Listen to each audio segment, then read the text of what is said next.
клиентті қалай арзанға алуға болады? Инстаграмда жарнама жіберу арқылы біздер әртүрлі аудиторияны қамтимыз. Сол жерден біздер тестілеуіміз керек. Яғни бізге түсіп жатқан заявкілер қай жерден келіп жатыр, қандай аудиториядан келіп жатыр, соны білуіміз керек. Яғни нақты соны білгеннен соң сол аудиторияға жұмыс істеуіміз керек. Сол аудиторияға упор беріп, бүткіл рекламалық бюджетті соған құюымыз керек. Ол үшін не істейміз, оны қалай анықтаймыз? Ол заявка тастайтын адамдардың аудиториясын қалай анықтауға болады?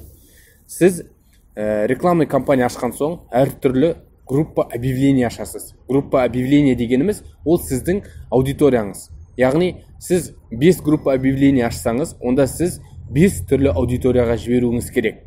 Яғни 5 түрлі аудитория дегеніміз ол мысалға жас ерекшелігі бойынша, қызығушылықтары бойынша, тұрғылықты жері бойынша, әртүрлі жерді әртүрлі мақсаттары бойынша таңдауыңызға болады. Осы арқылы сіз 5-6 әртүрлі аудиторияны таңдап, соған жарнама жіберуіңіз керек.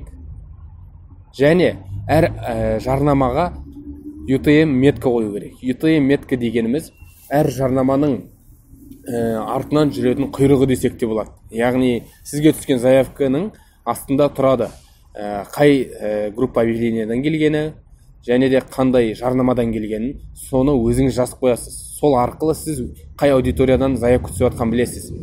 Және де қалған жаңағы 6 аудиторияны ашып тастасақ, соның ішінде ең жақсы жүріп жатқанын қалдырып, қалғандарын тоқтатып тастаймыз. Ал сол арқылы біздер ақшаны үнемдеп, нақты рекламалық бюджетті сол аудиторияға жұмсайтын боламыз. Негізгі ерекшелік осы. Келесі видеода жолыққанша каналға жазылып қойыңыздар. Астына өз ойларыңыз бен сұрақтарыңызды жазып өтсеңіздер, мен сіздерге жауап беретін боламын. Келесі кездескенше.